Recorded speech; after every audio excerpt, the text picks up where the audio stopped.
I don't know if you can see that, but this is bubbled. Look at that.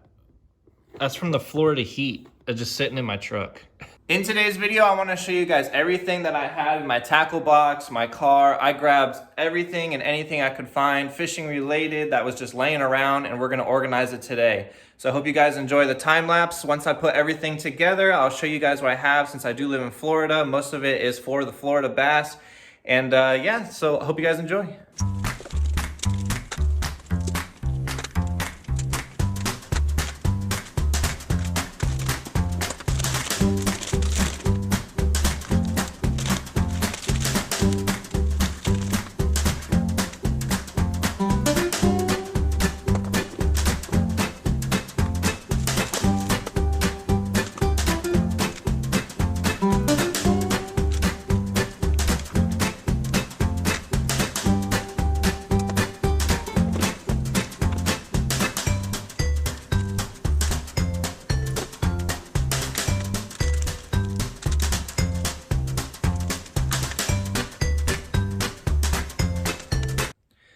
All right, so for the most part, I got all the miscellaneous stuff, like random weights, hooks laying around. I got them all put into like one little section. But before I show you guys like everything that I have, I want to talk a little bit about how like I function when I'm fishing. So like, for example, I have a little fanny pack right here. So this little fanny pack is perfect for like when I'm trying to walk, the bank and I'm pond hopping. Picked it up at Bass Pro Shops, obviously. And stuff that I'm not using, I just put in this little rinky-dink tackle box. So I have like all my hard case stuff. So for example, this is mostly craws and maybe some worms in there. This is more like random stuff. I really didn't have much to put in here. So I have like more frogs, like this random thing. Haven't used that yet. Obviously like a random bobber, random mini spinner bait, some more weights at random sizes, and like little drop shot worms that I picked up off of Temu. Here's another box that I was able to kind of fill up a little bit more with some worms, some random like flukes and Senkos, a couple hard baits, and I forget what those are, tubes, and a little section for frogs. I have like little mini frogs that I love using.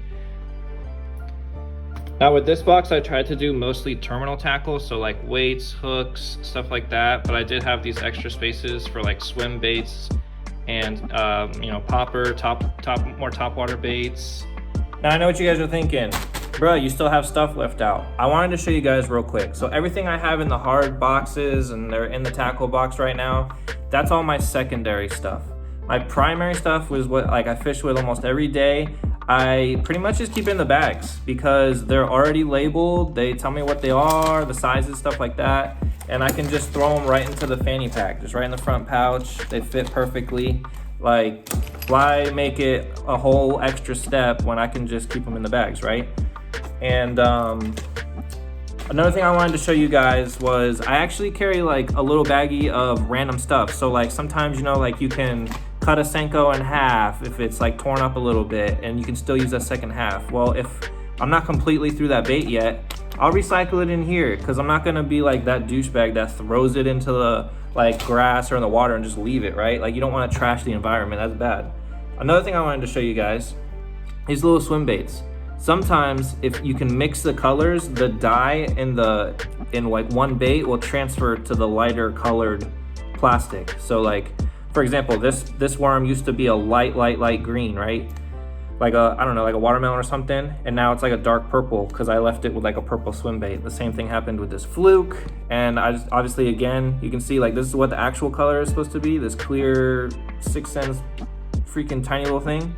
Well, I accidentally left it in a couple days in the heat with something darker colored. And so it changed it. If you guys are interested in doing something like that, instead of buying like all these colors or whatever, you have too much of one lighter color, you mix it with darker colors. Just, I don't know, I try to think outside the box a little bit. Another thing that I wanted to show you guys is I'm actually trying to challenge myself a little bit.